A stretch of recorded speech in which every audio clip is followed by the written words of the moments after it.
I wanted to introduce Josh, who is here with us today, and he works with Ashburn Psychological Services in Ashburn, Virginia. He is a licensed clinical social worker and works in psychological and psychiatric services. Josh provides treatment for anxiety, depression, and executive functioning, ADHD, relationship, and development interventions.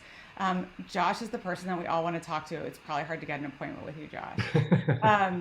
So Josh Metz, prior to this, for many of you who joined probably know the Auburn School, and he was actually the head of school at the Auburn School. For those that you don't know it, it's a school for kids with learning challenges, and it's a great environment for them to develop and earn their credentials and what they need from school, but also a great place for social emotional learning. And we're big fans of the Auburn School. We've worked with lots of kids from there. And so with that, I can turn it over to Josh. For everybody who's on, please feel free to write questions in the chat. Josh is happy to stop as he's going, and I'll interrupt him as needed to answer questions. And if he asks you questions, you can go ahead and answer them in the chat as well. We will all see them and share what we can with the group. So thank you so much, Dr. Metz. We look forward to your presentation. All right, thank you so much. First clarification, I'm not a doctor yet. I'm in the 21st grade. I'm in a PhD program now for infant and early childhood development. So I thought I'd get expertise on where they start so that once they get to the age of the folks here, the tweens and teens, I already got a good idea of what the foundation was. So thank you so much, Jen and Wendy, for having me. I usually do this presentation over like an hour and a half, and I do a funny introduction about things. And hold on, let me just make sure only host who can share. All right, I just want to make sure I can share my screen. I'm going to do that real quick.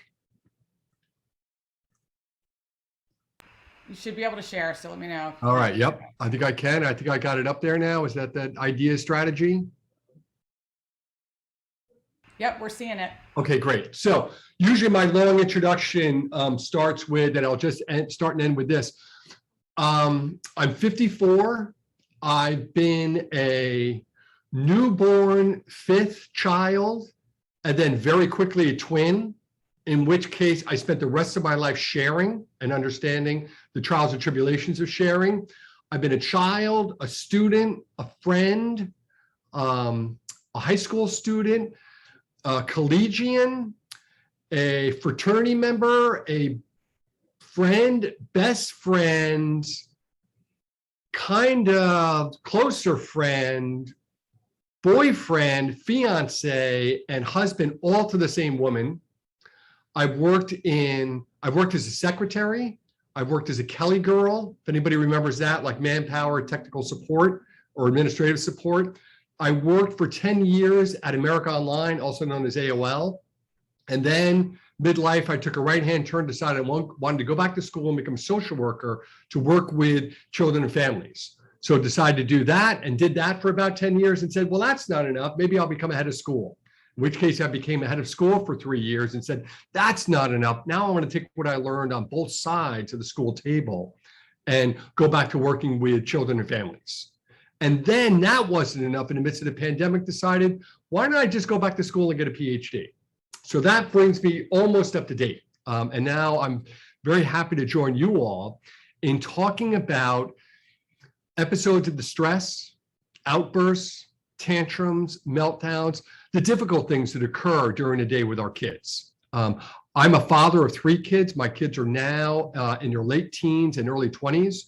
So I've been from toddlers all the way to teens and what goes on there. So hopefully I'll be able to provide some insights from my own experience.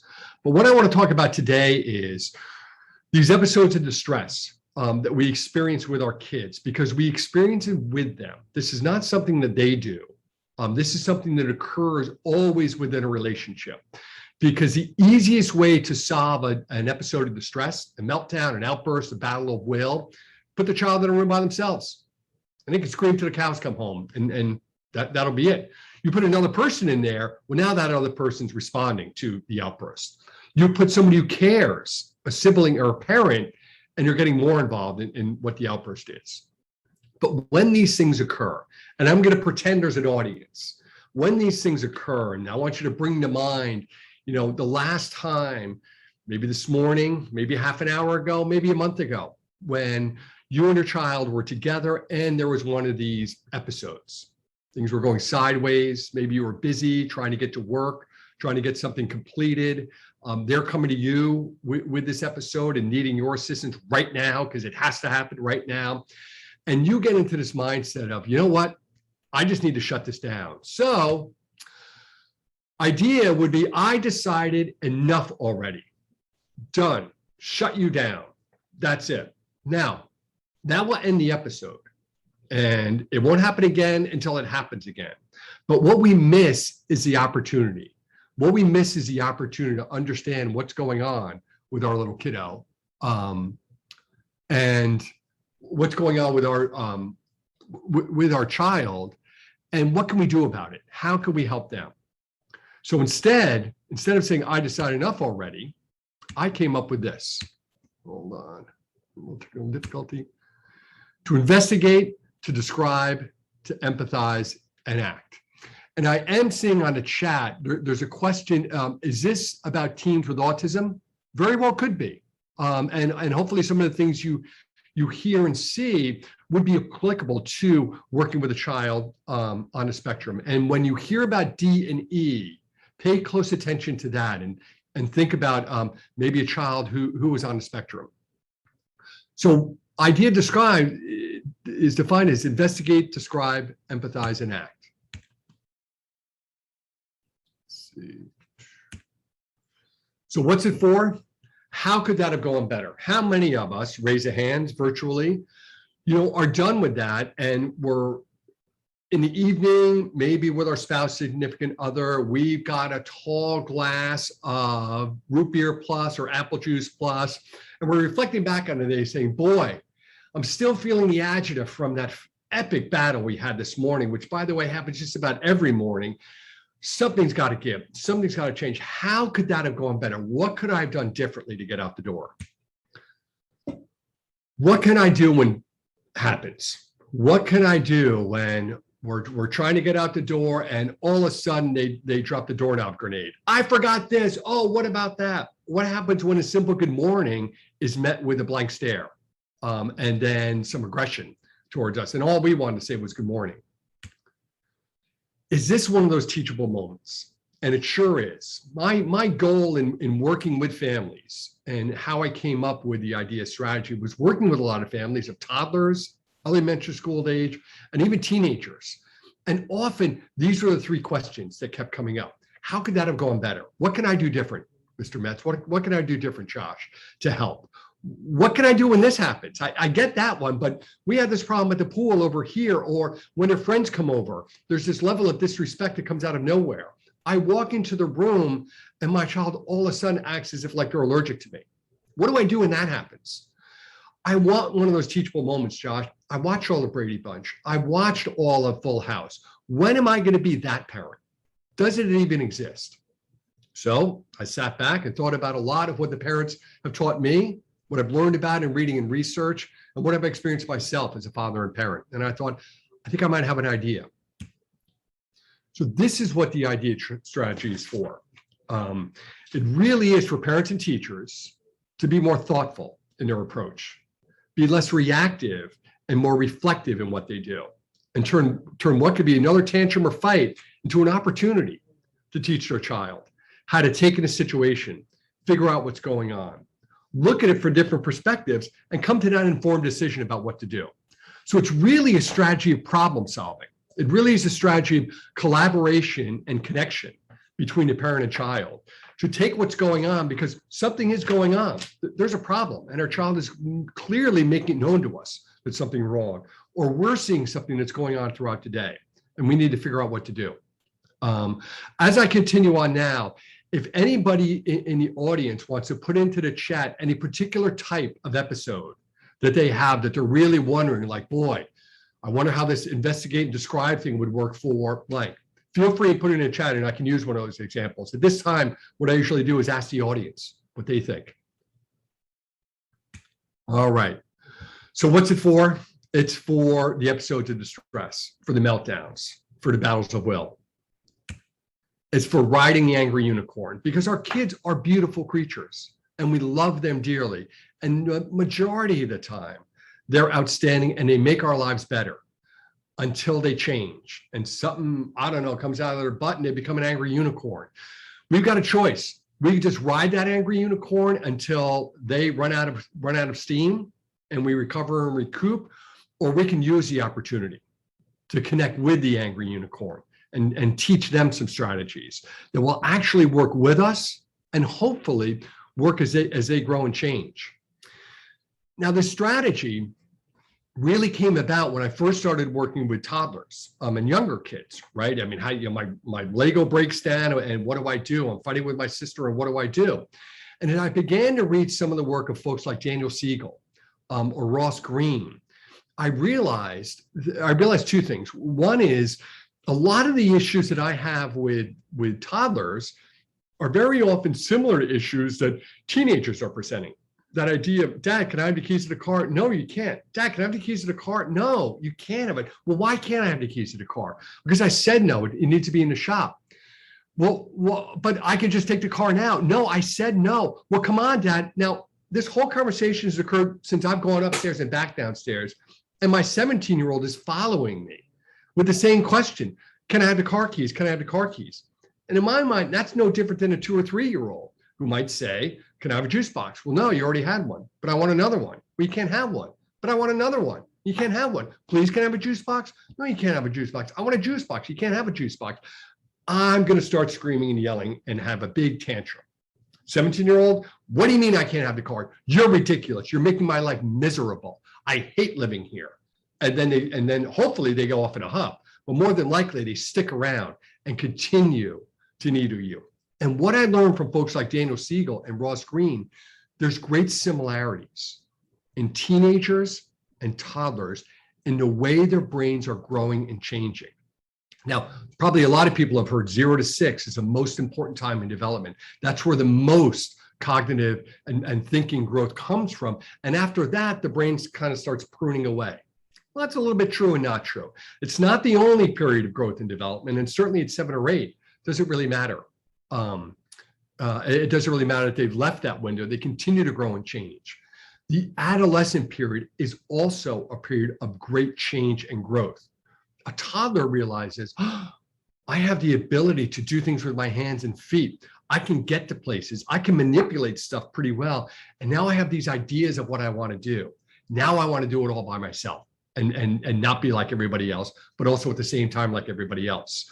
I want to be able to build out Lego. I want to open up the pickle jar. I want to help cook, even though I have no idea how, and I'll probably get in trouble. A teenager is doing the same thing.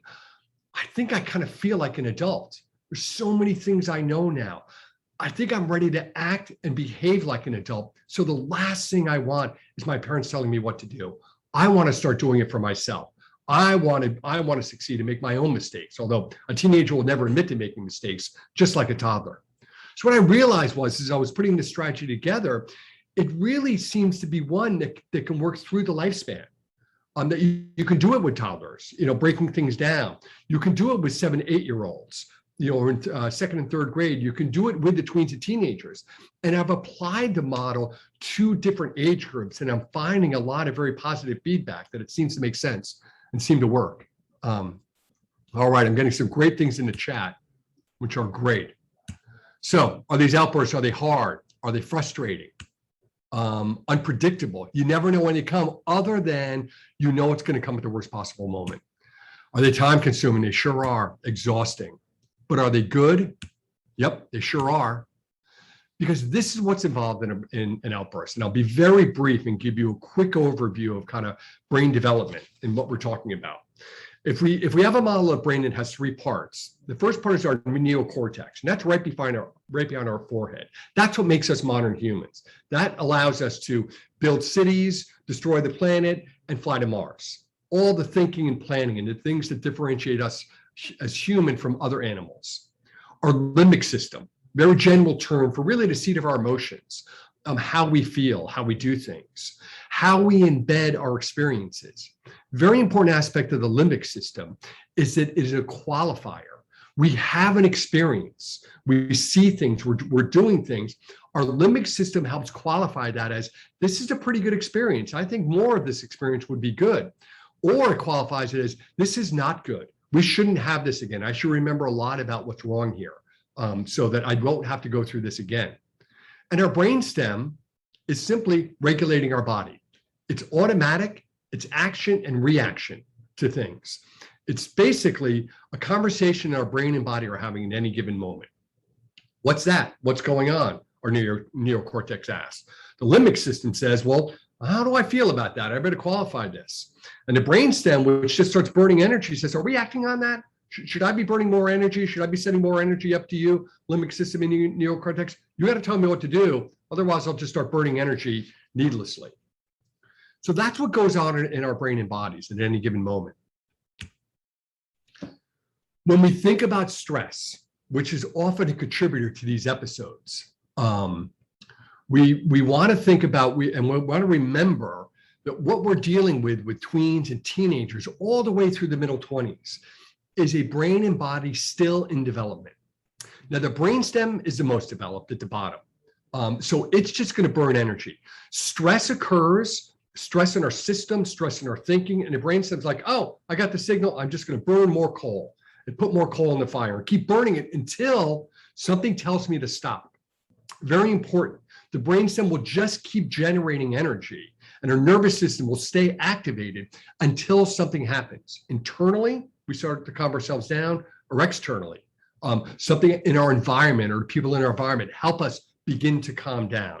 And then the brainstem's like, okay, I think I can take a break.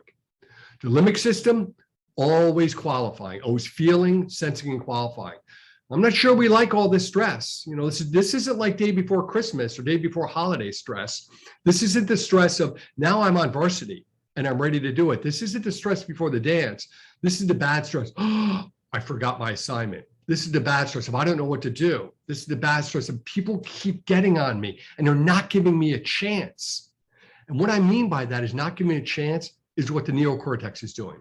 The stress is telling the neocortex, pay attention. Pay attention to this. You need to do something. You're the only one that can get us out of this mess. I'm the limbic system. I emote. I feel. I qualify. That's all I do. The brainstem's like, I'm so far away from making a decision. All I do is burn energy. Neocortex, you need to pay attention and do something. But the neocortex response back is, guys, I'm still growing. I'm still developing. I'm not fully mature until the age of 25, maybe 30. So you're asking me to do something I'm not really prepared to do. I need help. And that's where we come in. Because there are great benefits to these outbursts and these episodes of distress in young children and old children. And I see even we adults. I'm 54 years old and I still get benefits from looking at this slide and thinking about it. When we have an episode, for the 14-year-old where everything is a battle, everything from you got to have dinner, got to get dressed, to electronics, everything is a battle, to talking about things they shouldn't be doing, things that they're getting involved in, that they feel that they have the power and control to do, but you're really worried. And all they want to do is say, leave me alone. To, I'm just looking through the thing about, people really might get stuck on things and have a lot of anxiety-provoking passions about things. Well, when they have one of these outbursts, their attention is very focused and very narrow. They want to figure out how to get out of this. They're monitoring and measuring feedback. Remember when they were 3 and the kid would start crying and they'd go like this and you'd start crying and they'd look up and if they saw you, they'd start crying again and then she's still looking at me. Oh, yeah. Our tweens and teens are doing the same thing. They're monitoring, measuring the feedback. Are you changing what you're saying? Because I need you to change what you're saying and you're not, so I'm going to keep watching. I'm going to try to get myself out of this problem. I've got a plan. Maybe I can ask, this is where, but I'll mow the lawn this weekend, but I won't do that. I promise I won't do it again. I won't ask again if you just do this for me. There's negotiating skills. What if we can do this? There's regulation, good regulation, bad regulation. Now there's regulation, meaning our nervous system activates, and there's regulation in terms our nervous system is calming down. That activation, deactivation, activation, deactivation is going on throughout the day in all biological systems. So when there is an outburst, there is an upregulation, but always paired with an upregulation is a downregulation. It has to be. The whole idea of the idea strategy is to help at this point where there is the outburst, or even recalling the outburst yesterday and helping the down regulation so there isn't a crash. After a long period of time, it's terrible, terrible, terrible, and then finally we crash. We want to see a nice wave like this. And then we get ready again to get big and bright. And then we're able to calm down again. And there is always the emotional attunement that can occur. It's there, it's available. We just have to take advantage of it. And one of the ideas of the idea strategy is to help us do that. All right, so let's dig into the 4 letters of idea. The first thing you do, all right, so for the first one, I'll go ahead and take the one where there seems to be a lot of worries and asking things over and over again. Is this going to happen? Am I going to be okay? Is this going to happen again? The first thing you do when you're confronted with this, your child is you believe, you maybe think is in a state of anxiety. They're upset about something. The first thing you do is take a breath. It is nature's medicine to calm frayed nerves. And what you're doing when you're taking that deep breath is you're actually activating your parasympathetic nervous system, and you are starting to calm down. Over space and time, your child's nervous system will always also start to calm down. It's the way human beings are designed to be together. It is intersubjective, and there are actually unconscious neurobiological processes that are going on that help this to occur. That's why we tell kids to take a deep breath when they're upset. The problem is the last thing you should do is tell an upset child what to do. That doesn't work. So instead, we take the breath. We're a model. We're letting them know through our deep breath, in the next few moments, I'm going to try and remain calm. And I'm taking a deep breath so I can remain calm. While that breath is going in and going out, you're also thinking, it's not I've decided enough already. I really want to know what's going on. I want to gather information. Is this a new problem? Is it recent? You know, he was up really late last night and up kind of early, so he might be overtired. There could be the hangry factor. They're just, they're really hungry and don't know what to do. So you want to be able to take that moment first, get yourself grounded and ready so that you can understand what you can do next, which is the most important thing. How do I connect with my child? Remember that line at the beginning. How can you be more reflective and less reactive? They're upset. They're asking you these anxious questions again. You just ask them to come to dinner and they scream, "Get off my back." You're learning that they're making decisions at school that you're really worried about. And they're saying, "F off, I don't want to hear it. Don't talk to me about this." They're really upset about something. Something is really bothering them. It's a pattern. I've seen it before. I don't want to fall into the same habit again of overreacting and doing, I've decided enough already. I want to do something different. I need to get myself ready. That's what Investigate is about. Setting ourselves up, being a model for our child on how we're going to behave in the next few moments, and then thinking quickly, what could I do? And then we describe. Now, you have a better chance of knowing kind of what the problem is. Let's see. Oh, wait, I think I did too many. Hold on. There we go. So in describe, all you're describing is what you're seeing or what's happening. You're not making judgments. You're not telling them what to do. You're not fixing things, because in many of these outbursts, they're not asking for you to fix it. The child that keeps asking the question over and over again,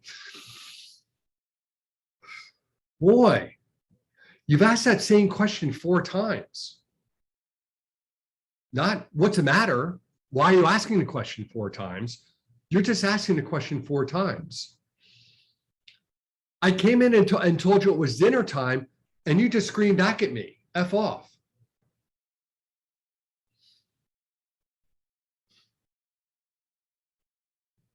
I brought up that subject about what happened at school, and you told me you don't want to talk about it, and you're leaving the room. You're just saying what you're seeing. There is no judgment involved yet. And actually, in this entire strategy, there really isn't a lot of judgment at all. They're simply like the old TV show Dragnet. They're just like Joe Friday said, just the facts. That's all I want. I'm trying to get down to the facts. I want to know what's going on. I came in and told you it was dinner time and you screamed at me. I want to have this conversation about school and you're telling me to F off and you're leaving the room. You're asking a question over and over again. I want to know why, but the first thing I'm going to do is calmly and with intent and with the ability to receive, just say what I'm seeing or repeat back what I'm hearing. And then you make room for the kids to get a chance. It's key to give the kids the opportunity to say something back. And that could take a while. Sometimes in the idea strategy, a lot of times for tweens and teens, you start with the investigate and you do well, then you describe what's going on, and they're like, I don't want to talk about it, and they leave. Okay, couple of things, very important things have happened. You've remained calm.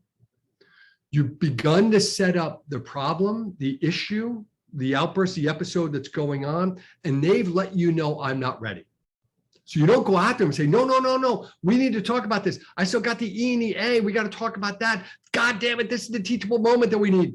No, a lot of times when you just say, hey, I want to talk about this, or you keep asking this question, and they have that reaction of retreating, many times they're letting you know, I know what you're asking. It's too much for me now, and I can't do it. You give them the space. Sometimes they'll leave the room and they'll come back again. Whatever it is, give them the time and space that they need. Because you're going to have a better chance of knowing what's going on if you take the time to know what the problem is before the action. The child's beginning to get a perspective on what's going on what it looks like from the outside, and what you, the parent or the adult caregiver, is seeing. You know, I came into the room, you're playing your video game, and I said, it's dinner time, and you screamed at me. I asked you to take out the garbage, and you just left the room. You keep asking me the same question about what's happening after school. Yeah, I know, but I really need to know what's happening after school. So is that going to happen after school? So you ask me the question about what's happening after school, and I tell you, and you ask me again. You're framing the issue. I told you it was dinner time, and you told me to shut up. Well, I have to finish my video game. Oh, so I came in to tell you it's dinner time. You were playing your video game, and you told me to shut up because you're not done with your video game. Oh, yeah. So I want to talk about this thing that's happening at school, and you told me to F off, and it's none of my business. Well, now we know what the issue is. I want to talk about something that's going on, and you don't feel it's my business. I want to understand why you keep asking the same question over and over again, and you keep asking the question over and over again. I tell you that it's time to play, get off the video game and do dinner, and you're telling me F off, and you're not done with the video game. We're now on the same page. You put you and your child in a state of collaboration. Everything you can, keep things as slow as possible. I started this talk talking a little bit about similarities between toddlers and teenagers. And what I mean by that is the more upset we get, the more our nervous system activates, the less ability we have to be reflective and really take everything in. This is what we need to be really available and reflective and receive things and look at it from different perspectives and come to an informed decision and then act on it. But when we're upset, things become very narrow. So the slower we go, the more calm we are. It could open up. And I'm telling you, it could occur over an hour, a couple of hours as this thing occurs, particularly as the kids are getting older. But the more calm you are entering into this discussion regarding the outburst of the issue you want to talk about, the more calm your child will be. And you're teaching them one of the most invaluable lessons that we need to know, particularly in our modern society where everything is way, way too fast and tied to these screens, which is the more we slow down, there's nothing but good things that follow. The faster we are, could be a good chance that we get it done faster, or it could all fall apart. The slower we go, the better chance we have to become more thoughtful and to come up with real solutions and to achieve that teachable moment. We then empathize. So when we empathize, it's what you say, how you say it, what you look like when you say it. and how you understand the actions of the other person. It's taking the you of the parent and me as the teen and creating a we. You're not agreeing with them.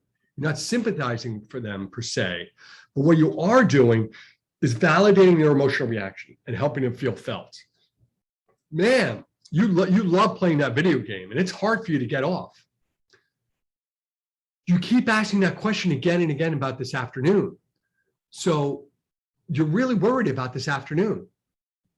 This is important to you. It's important for you. It's important for you, for me to tell you what's going on. You sure will get a recording of the copy. And I can even provide a set of these slides. I also have some newsletter articles that go over this in detail that I could send everybody as well. But warning, the examples are geared more towards toddlers. So remember, when you see toddler in that, think teen, because a lot of it's the same. The empathy is critical. We're learning so much more about what's called interpersonal neurobiology. And there is a real thing that goes on between two people. There's two kinds of magic in the world. The first magic is Santa Claus. Now, I hope I'm talking to only adults here. So if you have young children, please have them leave the room.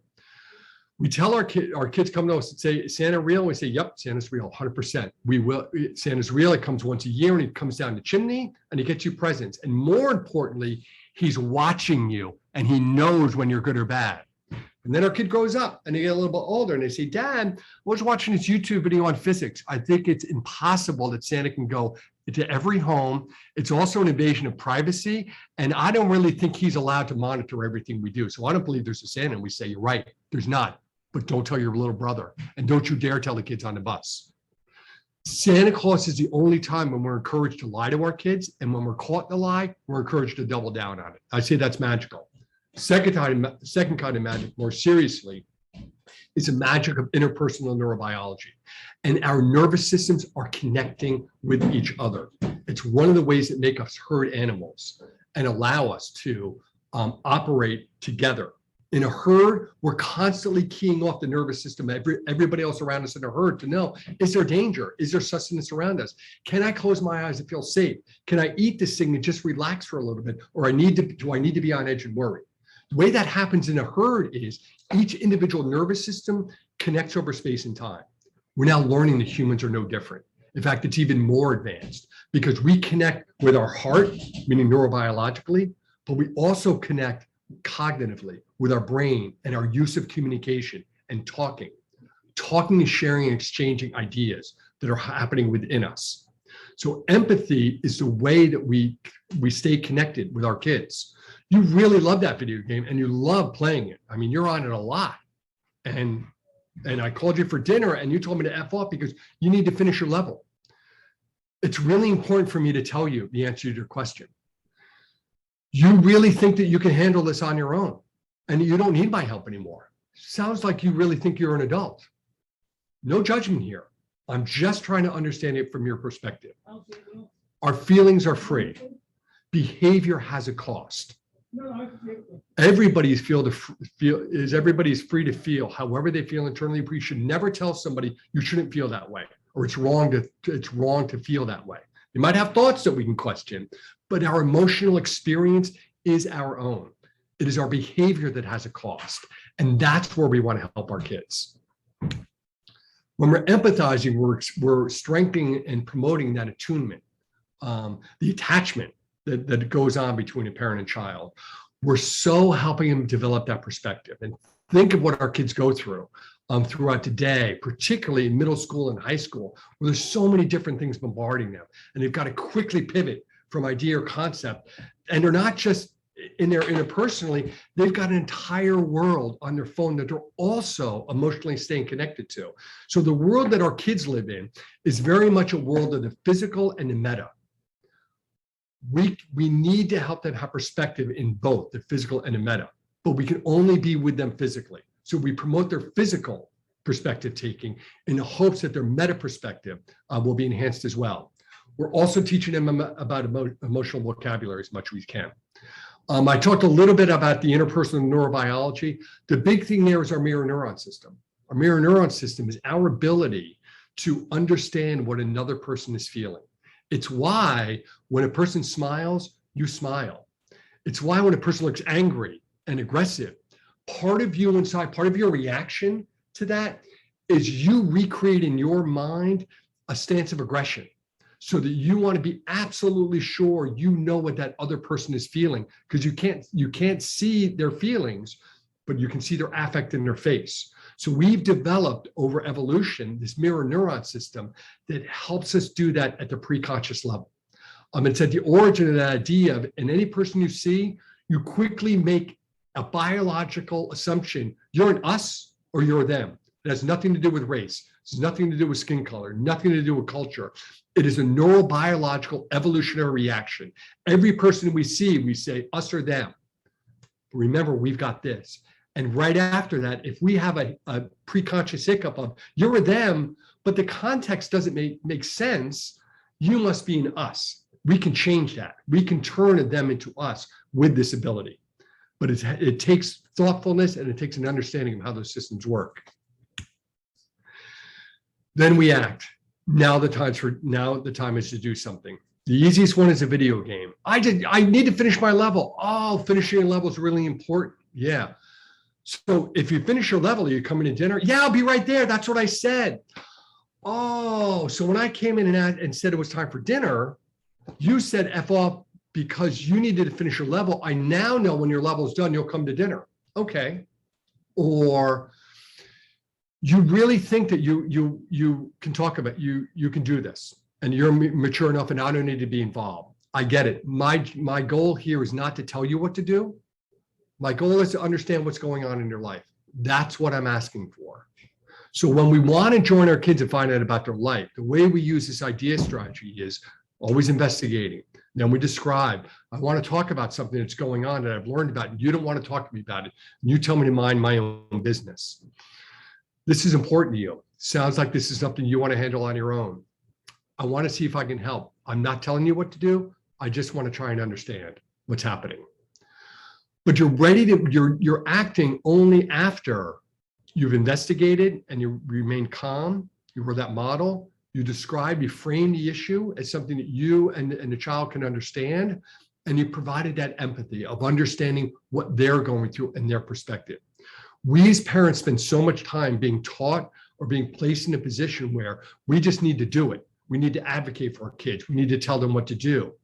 As kids become older, our role changes. We're less advocates and more advisors. And we want to advise our kids as much as possible. I advise you to think about what you should do after that dance instead of just going in and instead of me telling you what you should or shouldn't do. So we want to be able to, when we act, do it in a way that follows the empathetic understanding, that follows and make sure we understand what we're talking about here, that follows us getting ready to get involved here. And we always want to enlist the kids in the solution. Well, what do you think we could do? Boy, it's really important for me to answer that question every time you ask it. And you keep asking the same question. This seems really important to you. I don't think my answer is going to change. So I wonder what we can do, because I wonder, are you asking the question because you're not sure? What can I do to make you sure? That's very different than stop asking the question. That's very different than that's the obsessive thinking. That's pathologizing, that's directing, that's judging. You just want to understand, you keep asking the question, it's obviously important to you. And you keep asking again, I wonder what I can do to help you know that the answer I'm giving, which won't change, is an answer that you can take away with you. Before I go on, I just saw a couple of things in the chats here. Yeah, reminders are terrible. And if we don't, she won't do X, Y, Z. Yeah, so it's a no-win situation. We can't issue reminders. And if we don't, I don't want to hear reminders. So maybe you use the idea strategy to talk about the problem with reminders. You know, you make a really good point. You don't want to hear more reminders. What do you mean by that? Let's describe a little more. You're always telling me to brush my teeth. You're always telling me to do stuff. Oh, so when we tell you to do stuff, it's like a reminder. Well, what happens? Try to learn a little bit more in the describe phase, what they're experiencing. And then you'll have a better idea of what to empathize with. Oh, so it really bothered you when I say it again, because you heard it and you were doing it. Oh boy, I could see how that could bother me too. If someone were asking me to do something when I already heard it and I know what to do. Now, we're not dealing at all with the issue of the executive functioning difference is making it difficult for them to do those things. So our response shouldn't be, but you're not doing it and it's hard for you to do, so this is what I need to do. The idea strategy is to take that moment of discomfort, that moment of anxiety and stress, and try to reduce it. Because when we reduce stress and anxiety in the interpersonal relationship between a parent and child, when we're able to take this and have it open up like this, we're giving a child the greatest lesson that they can have. In the experience with another person, things are going to be great most of the time. Sometimes they're going to go sideways. You need to get ready for it. You need to receive it. You need to be ready to understand what's going on so you can figure out what are the things you can do so that you can make the decision and then act on it. We're literally modeling for them through the episodes that they're giving us throughout the day, that critically important skill that isn't taught in school. This isn't something that we wait until somebody needs therapy in order to give that to them. It's something that we can do again and again. Small problems as well as big problems, I found, can be very useful. Okay, so I think the timing is so far so good. The last thing I'll say about this is, Josh, the only thing I want to jump in is there was a parent who asked specifically about a teen using marijuana and skipping school, and then they get angry and they want to be left alone. I just want to make sure you saw that. Sure, I sure did. And for that child, I think the idea here is through the describe to the investigating describe phase, you just want to know, hey, I want to know what's going on. This isn't me coming, and you might be a little bit more forthright. You might say, look, there's no coming down on you. There's no, you're in trouble and you're going to do this. I simply want to understand what's going on. You're using marijuana and you're not going to class. That's it. I want to understand what's going on. You might, depending on your relationship with John, you could add, so I can help. Remember, you plus me equals we. I want to understand what's going on. So if there's something that we can do to help, I want to help. I don't know. I don't know what the answer is yet. Here's what I do know. If you give me the opportunity to hear what's going on with you, I promise you, I will give you whatever I have in support of you figuring it out, because this is your life. This is your journey. My job on your journey is to join you. Keep the guardrails on so you don't fall off the tracks and crash. But while you're on there, you're driving as fast as slow as you need to. My job is to stay with you and offer support as you need it. I'm simply trying to put myself in that position now. Remember the word discipline. Discipline doesn't mean punishment. The origin of the word discipline is disciple. Our children, particularly our tweens and teens, they are our disciples. We are the guru. A guru's job is to not tell the disciple what to do. The guru's job is to join the disciple's journey, offer advice, never require. Always be available and respond to the needs of the disciple, but never hand over hand tell the disciple exactly what to do. So when we do that in situations like that, I don't know, do we have an opportunity to open up that door? Because I think the alternative, particularly with things like that, is coming out very hard and saying, well, then that's going to be it. You're going to be grounded for 3 weeks. I'm going to take everything away from you. Well, if that works, great. Sounds like you don't need the idea strategy. But more than likely, what it could cause is your child to go even farther afield from you. And that's the opposite when we're talking about skipping school or maybe in an experiment we need substances. We want to make ourselves as available to our kids as possible. I just want to say one note about working with kids with autism. Really think about the describe and empathize act. You know the language, I think, that you will be able to use with your child, depending on their developmental difference and how they can make sense of the world. But very often a child with autism responds much better to the concrete description of what they can see and feel and hear, and less the idioms and the concepts. So telling the child with autism, you're sitting on, I asked you, it's time to go and get your jacket on, and you're sitting on the couch. Any child's going to be able to understand that, and the child with autism will understand, I'm sitting on the couch. And that might be the last thing that they hear and what they respond to. I've worked with many families of kids on and off the spectrum, and have found the D and the E in the idea strategy really work well with the family, particularly putting the parent in a position and opportunity to empathize and understand. Understand meaning stand under, as in stand in the shoes of their child and what they need. All right, so pretty good. It's 20 after. I appreciate everybody's opportunity to receive what I like to think of as a fire hose. I'm very passionate about what I do, and I get pretty energized. And when I get a group of people who are willing to say, would you please talk about this, Josh? I have a hard time stopping. So I'm glad it's recorded. And I'm 100% available to anybody through Jen and Illuminos. If there's something that, if we want to talk over email or maybe even get on the phone together, let's do that. Let's not waste time. Sure. Josh, do you want to share in the chat box your contact information? And just so everybody knows, Josh's contact information and this video will be posted on our Illuminos website. It should be up in the next 48 hours, and you can watch it or share it with others as you would like. I want to thank Josh because this has been amazing, but I want to first open it up and see if anybody else has any questions. Feel free to post them in the chat and we can address them. And if your kids have any, I noticed some postings about executive functioning challenges with kids. If there's any way that Illuminos can help too, just let us know.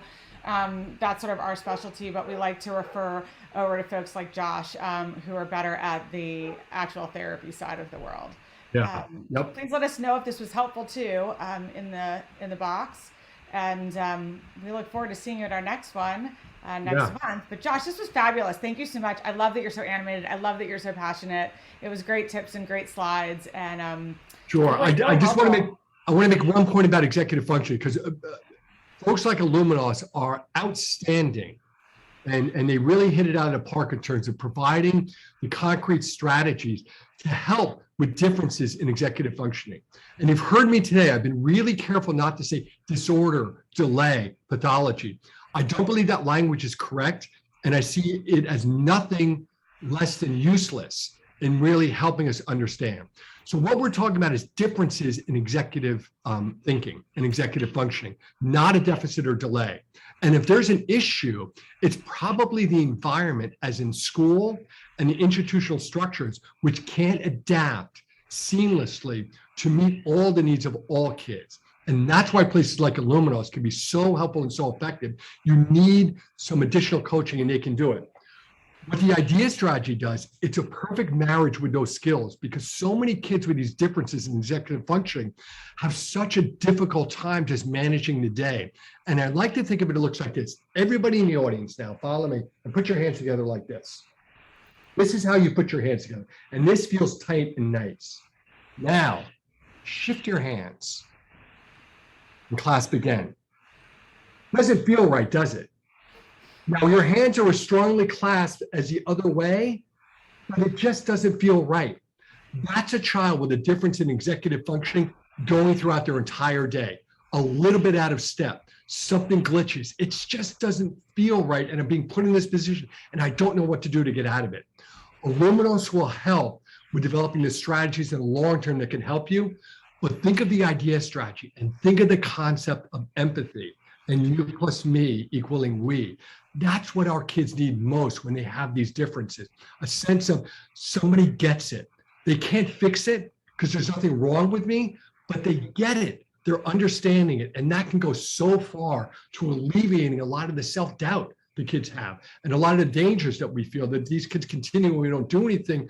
God knows what they're going to do and where they're going to end up. So we really need that two-pronged approach to meet in the middle. Yep. So if we can help you with that, feel free to check out our website, or you can always schedule a call with me. Happy to talk anytime. And we just thank you for being here today and appreciate, don't see any more questions. So I think with that, we will wish everyone a wonderful fall afternoon. And Josh, thank you for your time. And we will catch up with everybody again next month. So thank you so much, everybody. Have a great day. Take care, everybody. Be well.